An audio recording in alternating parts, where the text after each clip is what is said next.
Olá, tudo bem? É um prazer estarmos juntos aqui.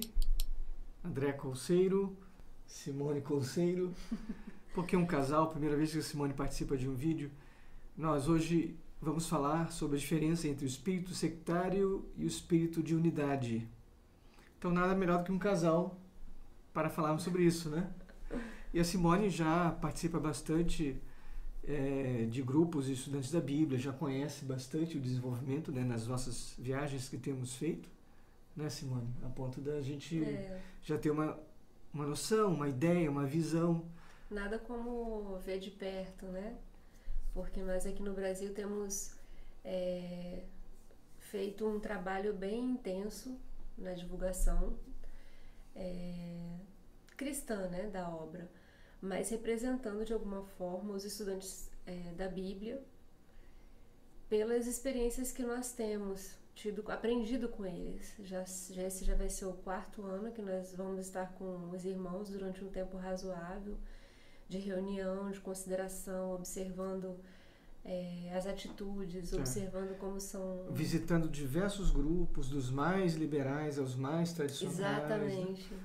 Hoje teremos, quer dizer, este ano, né? Nós vamos para a Convenção Internacional na Europa, então vamos conhecer diversos grupos lá da Europa, da Romênia, da Ucrânia, da Croácia, enfim, né?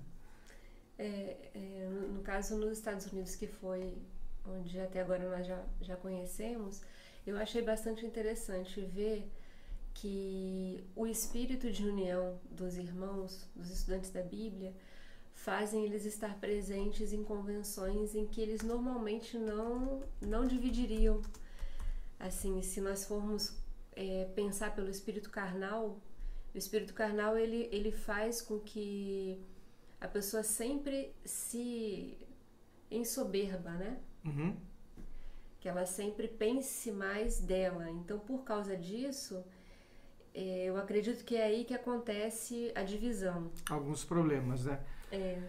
A Bíblia, ela fala de fato na união. Temos até um vídeo que nós fizemos recentemente, mostrando a diferença da união e a unificação.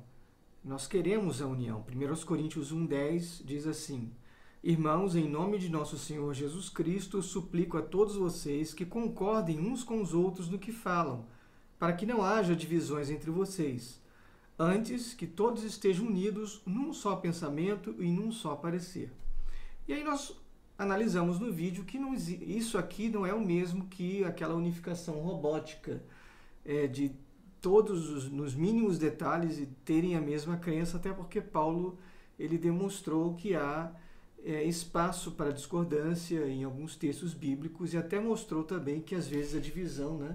Lembrando até, eu achei bem esclarecedor uma vez que nós estávamos comentando no Maná, nós temos um grupo de irmãos que faz comentários no Maná, e nós estávamos falando, eu mesma pensei dessa maneira, de verdades primárias, verdades secundárias, lembra disso? Uhum. E daí o André fez um comentário que para mim foi marcante, porque eu nunca tinha parado para pensar nisso. Muitos se aproximam dos estudantes da Bíblia achando que existe uma liberdade geral. Mas, como o André alertou nesse ponto de verdades primárias e verdades secundárias, não existem verdades secundárias, existe verdade ou mentira. Uhum. Os outros pontos em que os estudantes da Bíblia são entendimentos, abrem um leque de discussão são, no geral, questões bíblicas que não têm um ponto final. Uhum. Né? São aquelas questões em que você não pode bater o martelo. E por isso existe entre nós esse sistema, né? Nós defendemos o que são verdades claras. Por exemplo, já falamos isso várias vezes, não há uma trindade, não há um inferno de fogo, não há alma imortal, a terra será um paraíso, a igreja, os cristãos verdadeiros, o chamado do cristão é celestial, eles vão para o céu. Enfim, são pontos que para nós são claros na Bíblia. Então, não há por que discordar ou criar caso com essas coisas, né? Não há por que você discutir ou entrar numa batalha que já... Você tem que escolher as suas batalhas, essa é a verdade. E existem algumas que já estão ganhas, a Bíblia já explica de forma bem clara, então nós não entramos nesse mérito da questão. E os estudantes da Bíblia, eles são reconhecidos já desde a época do irmão Russell por ter chegado nessas conclusões. E depois, também, com o tempo, se aprimorando nisso e confirmando essas verdades. E de dar flexibilidade nesses assuntos secundários. Exatamente. Né? Bem, mas surge a pergunta, como então, num movimento que tem essa flexibilidade, como ainda pode surgir sectarismo? Né? Porque seria quase que impensável que sectarismo pudesse surgir dentro de um movimento flexível. Então agora nós vamos falar um pouquinho sobre o que é o espírito sectário, como ele pode existir dentro de um movimento que já é flexível como o nosso. Bom, a Bíblia fala de alguns como tendo espírito sectário. Nós temos, por exemplo, Himeneu e Fileto. Em 2 Timóteo 2, 17 a 18, diz assim: o ensino deles alastra-se como câncer. Entre eles estão Himeneu e Fileto. Estes se desviaram da verdade, dizendo que a ressurreição já aconteceu, e assim alguns pervertem a fé. Bom, aqui, se você olhar no contexto, diz que existem outros que já estavam se desviando da verdade. Entre estes encontra-se Himeneu e Fileto. Um outro nome que é mencionado é Alexandre, até em conjunção com Himeneu e Fileto. Em 1 Timóteo 1, 19 a 20, diz: mantendo a fé e a boa consciência que alguns rejeitaram, e por isso naufragaram na fé. Entre eles estão Himeneu e Alexandre, os quais entreguei a Satanás para que aprendam a não blasfemar. Então a coisa é séria, né? Aqui já temos o nome também de Alexandre, e esses aí naufragaram na fé. Alexandre, pelo que eu estava estudando hoje, ele era um judeu, participou daquela turba em Éfeso contra Paulo, porque Paulo estava pregando a respeito dos templos a deuses, né, feitos por mão de homens. Ele foi um dos que perdeu dinheiro, perdeu lucro com isso, porque eles vendiam coisas, né, para a adoração deles. E esse Alexandre converteu seu cristianismo e depois voltou. Que coisa, né? Então ele naufragou mesmo e na fé, depois voltou. Né? E aí começou a ensinar coisas erradas, inclusive sobre a lei, coisas que já tinham sido esclarecidas. Equivale a alguém estar dentro dos ensinamentos corretos, né, de que não existe trindade, inferno de fogo, abandonar tudo isso e passar a defender justamente o contrário. E visto que são doutrinas básicas, fundamentais, são a verdade, na verdade, né, vamos dizer assim, né, que entre nós existe a verdade, aquilo que é claro, e entendimentos em outros pontos. A pessoa que vai contra essas coisas não pode estar entre nós. E os que estão e que começam a falar dessas coisas podem levar outros ao naufrágio espiritual. Por isso que há, mesmo entre os estudantes da Bíblia, se alguém começa a divulgar doutrinas que são contrárias, há sim um julgamento de eclésia, ou eclesiástico, por assim dizer, né, contra essas pessoas, em que todos os consagrados participam, em casos graves assim, se a pessoa for consagrada também, a nível local, né, a pessoa precisa estar dentro da eclésia local para que isso aconteça e ela seja literalmente convidada a não fazer parte do grupo, né? Mas voltando então de novo, já provamos que o sectarismo existia no primeiro século, pode vir por questões de doutrinas. Né? E muito, né? Eu li um texto hoje de Paulo que eu achei impressionante. Ele falando sobre que ele tinha sofrido já de todos os modos.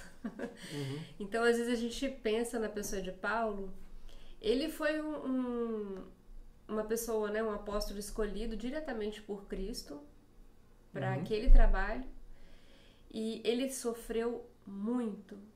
Ele pregava as boas novas, ele fazia pessoas, né, discípulos de Cristo, seguidores de Cristo. Muitos fazem parte do corpo de Cristo, tendo ele como um caminho, né, como uma ponte, né, não como o caminho Cristo, mas Paulo como tendo sido quem pregou para eles. E mesmo assim, muitas vezes ele criou inimigos, porque alguns se voltavam contra ele.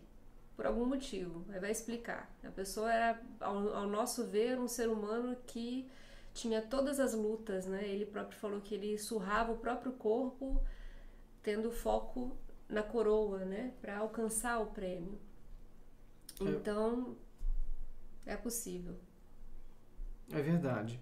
Em 2 Coríntios, lá no 11, você tem aí o relato de Paulo e os falsos apóstolos.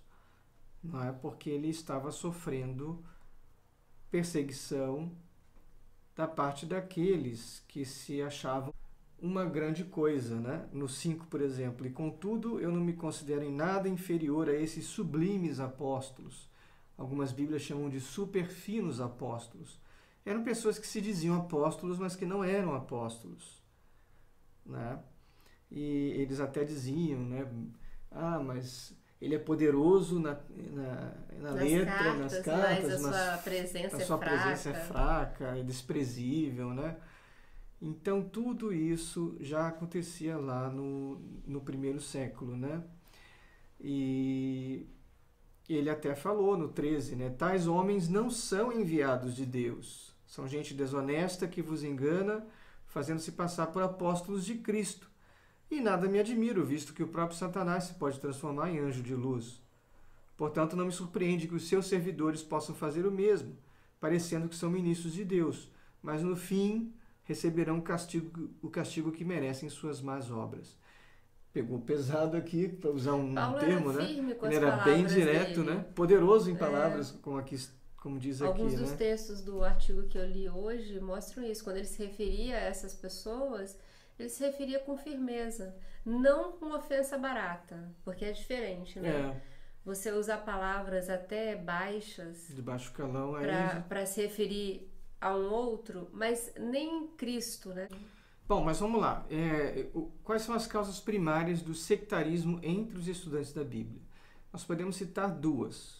Uma delas é um zelo mal aplicado àquilo que ela considera ser a verdade. O que é isso? Ela acha que o entendimento dela num ponto secundário é tão correto, é tão verdadeiro que ela transfere aquele ponto secundário para o círculo de doutrinas fundamentais. E aí ele começa a achar que quem não crê naquele ponto, que para nós, por exemplo, é secundário, mas para ele foi transformado numa doutrina fundamental, não está de acordo com os ensinamentos ou está até desviando-se da fé. Pode acontecer, por exemplo, que alguém transfira a crença, por exemplo, na Grande Pirâmide ou na cronologia do irmão Russell para o círculo de coisas que são verdadeiramente corretas, que são a verdade, né? Aquele mesmo círculo que nós citamos no início, de que não existe uma trindade, não existe um inferno de fogo, não existe alma imortal. Então, se a pessoa coloca dentro desse círculo de doutrinas a Grande Pirâmide, cronologia, Russell como escravo fiel e discreto, Russell como mensageiro de Laodiceia, ela pode olhar para outros grupos e não aceitar. Então, isso acontece em alguns grupos dos estudantes da Bíblia, em alguns indivíduos dos estudantes da Bíblia. Não vão tratá-lo mal, mas não vão tratá-lo com a plena comunhão que deveria haver entre os cristãos. Agora, o contrário também é verdadeiro, porque um grupo flexível como o nosso, que não aceita esses ensinamentos como verdade, se um membro do nosso grupo achar que o ponto de vista dele está tão correto e transferir essa rejeição para o círculo de doutrinas fundamentais, ele pode também enxergar aqueles outros grupos como não são aprovados por Deus, não estão na verdade, não são nossos irmãos, e rejeitar aquele grupo. Então isso pode, em potencial, acontecer também. E se isso acontecer, demonstra um espírito sectário. E aí, por exemplo, alguém que expressa isso, né? É vergonhoso o que os estudantes da Bíblia, alguns estudantes da Bíblia creem sobre cronologia, sobre pirâmide, aí faz um grande caso sobre isso. Aí essa pessoa ela está demonstrando espírito sectário. Não está vendo o que há de comum, não está vendo o que há de... o que existe entre nós, que pode ser aproveitado como a união cristã, mas em vez disso está focalizando nas diferenças para poder criar dificuldades. Então uma pessoa, quando adota esse comportamento tanto de um lado quanto do outro, ela cai no espírito de sectarismo. E podemos afirmar com todas as letras, há muitos indivíduos que creem nessas doutrinas, né? Por exemplo, que nós citamos da Grande Pirâmide, da cronologia, e que não veem problema algum naqueles que não creem nessas coisas.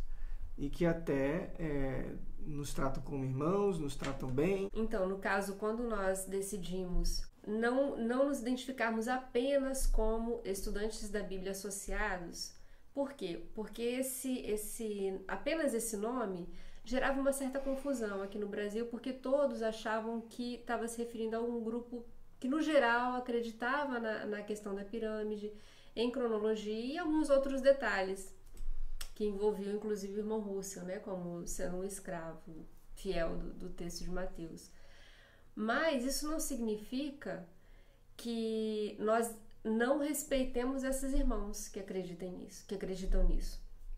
Por exemplo, nessas convenções que nós assistimos, particularmente, né, Dé, nós tivemos várias conversas com irmãos. Por exemplo, o André teve praticamente uma aula de um irmão maravilhoso, Irmão David Rice, e sobre cronologia. Depois de um dia de convenção, nós fomos para uma das salas de aula, né, dos alunos lá, e ele falou sobre por que ele acredita e por que ele gosta do tema. E a cronologia dele já é diferente da de Russell, inclusive alguns irmãos mais tradicionais não gostam disso, rejeitam. Quer dizer, você vê um irmão amoroso, querido, que está tentando entender melhor, que encontrou erros da cronologia de Russell, fez ajustes. Pode ser que alguns estudantes da Bíblia tradicionais o encarem como alguém que não está fazendo a vontade de Deus. Então é muito perigoso. O sectarismo pode existir até mesmo num grupo como o nosso, que é um movimento religioso de diversas inclinações. Agora, o outro problema que pode acontecer muito é o espírito de independência e o orgulho. Isso é uma coisa que tem afetado desde a época do apóstolo Paulo. Ele não era bem recebido como apóstolo, ele sofreu a perseguição, né, o desdém, a zombaria daqueles que se chamam, né, super finos apóstolos, né, ou sublimes apóstolos, né?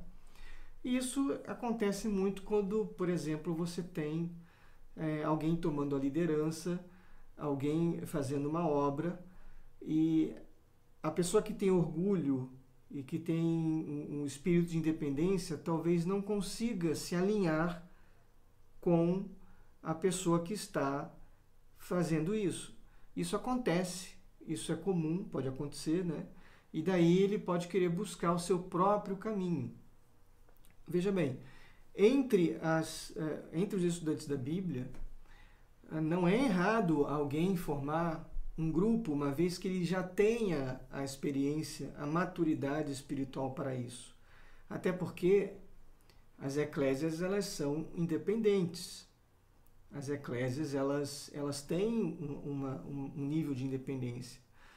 Então é natural, por exemplo, que alguém que faça uma obra, que esteja na dianteira, por exemplo, de um grupo específico, ele vai treinar pessoas para que essas pessoas possam, eventualmente, serem escolhidas pelo próprio grupo como diáconos ou anciãos. Isso é tudo a nível local.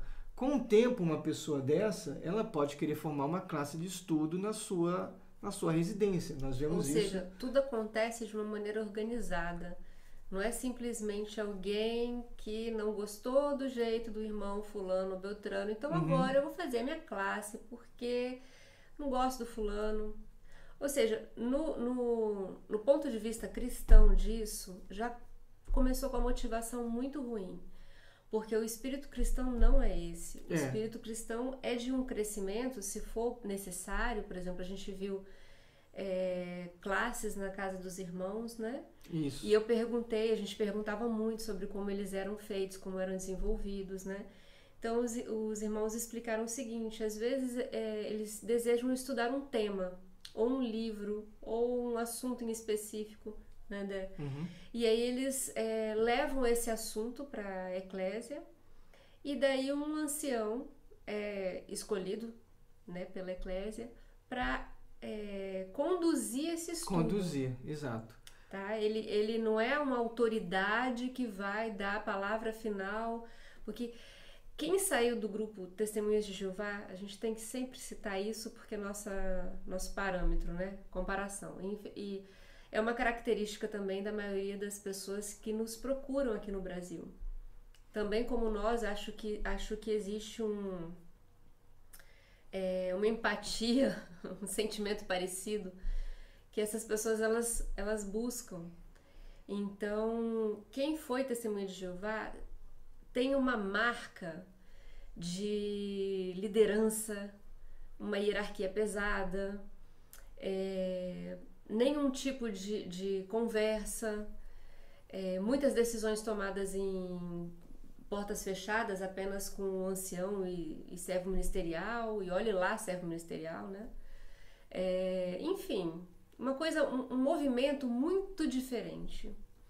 Daí, quando vê o grupo Estudantes da Bíblia, pelo menos isso é o que eu tenho percebido na atitude de alguns poucos, é achar que, oba, é livre, tá tudo ok, eu faço o que eu quero, então eu vou, sabe?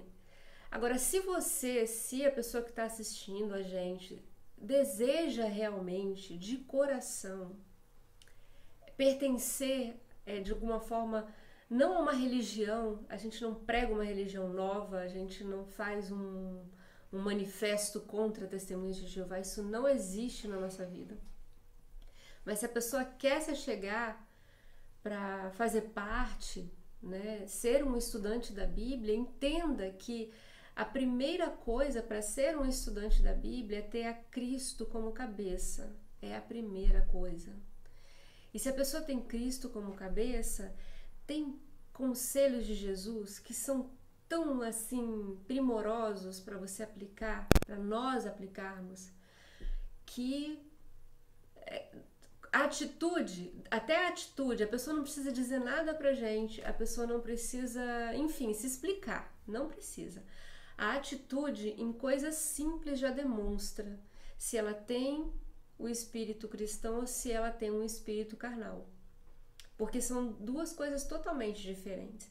E também, quando quiser desejar, né, se alguém desejar estar conosco como um estudante da Bíblia, precisa entender também que aqui não é um grupo onde a gente vai falar mal das pessoas que são testemunhas de Jeová,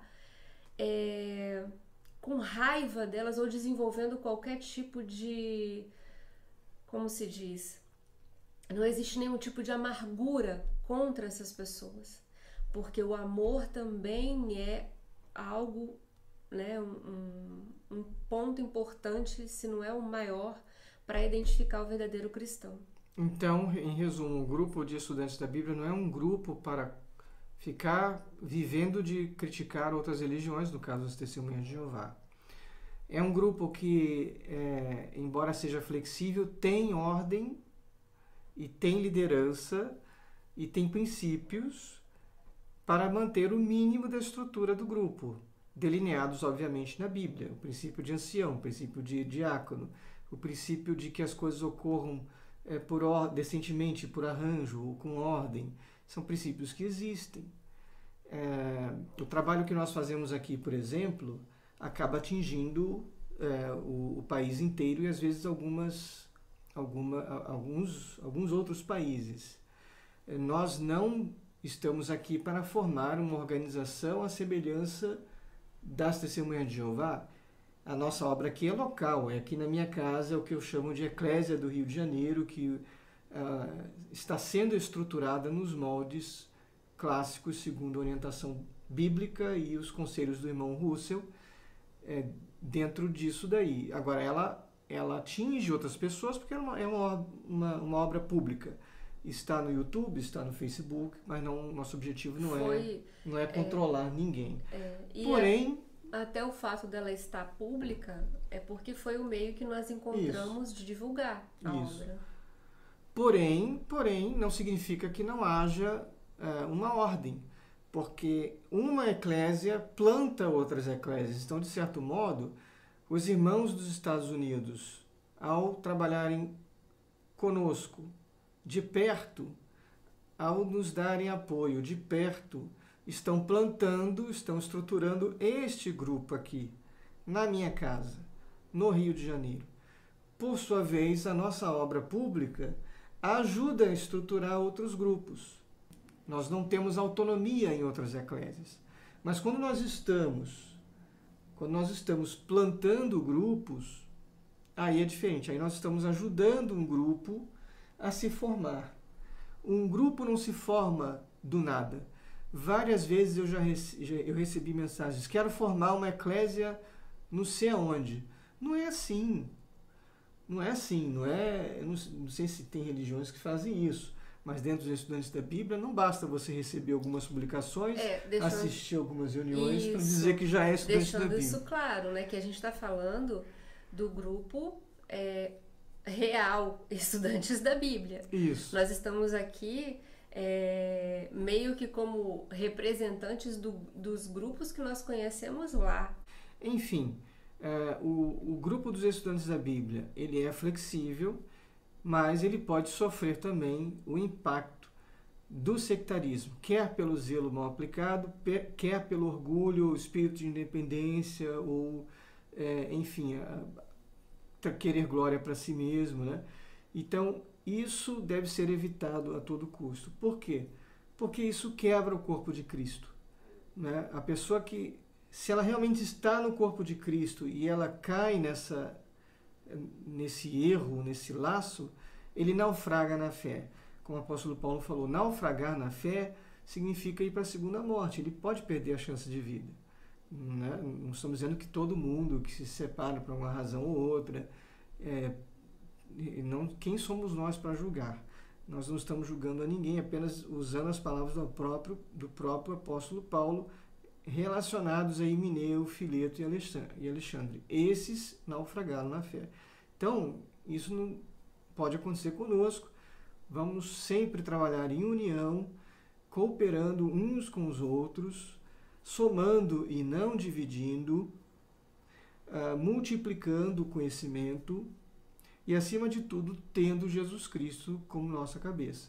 Quando houver problemas de sectarismo, e que vai haver, é impossível fugirmos disso, aí podemos fazer aqui, conforme o apóstolo Paulo diz, que é a sequência do texto de 2 Timóteo 2, 19 e 26, quando fala lá, né, de Himeneu e Fileto, ele continua dizendo: entretanto, o firme fundamento de Deus permanece inabalável e selado com esta inscrição: o Senhor conhece quem lhe pertence, e afaste-se da iniquidade todo aquele que confessa o nome do Senhor.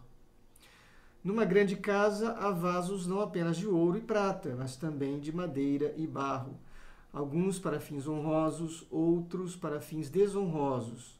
Se alguém se purificar dessas coisas, e aí ele estava falando lá do espírito de sectarismo, da divisão, né? Se alguém se purificar dessas coisas, será vaso para a honra, santificado, útil para o Senhor e preparado para toda boa obra. E Paulo continua aconselhando a Timóteo: evite as controvérsias tolas e inúteis, pois você sabe que acabam em brigas. É isso que estava dividindo eles ali, né? Ao servo do Senhor não convém brigar, mas sim ser amável para com todos, apto para ensinar, paciente. Deve corrigir com mansidão os que se lhe opõem, É interessante, né? Corrigir com mansidão os que se lhe opõem. Alguém vai lhe fazer uma oposição e você deve tentar corrigir com mansidão, na esperança de que Deus lhes conceda o arrependimento, levando-os ao conhecimento da verdade, para que assim voltem à sobriedade e escapem da armadilha do diabo que os aprisionou para fazerem a sua vontade. Que conselho profundo esse, né? Então é isso. Nós queremos união, né? Um espírito de união e não um espírito sectário. E oramos para que a obra no Brasil continue a crescer assim. Eclésias independentes, autônomas e soberanas, mas que, por terem a Jesus como seu único cabeça, compreendem que outras também estão debaixo desse único cabeça e colaboram voluntariamente entre si, formando um corpo harmonioso, mesmo composto de diferentes partes, conforme a Bíblia explicou, que é o corpo de Cristo. Um grande abraço, obrigado, Simone, pelos seus comentários. Fiquem todos com a paz de Deus, com a união que a paz de Deus, que o Espírito de Deus nos dá por meio de Jesus Cristo. Um grande abraço.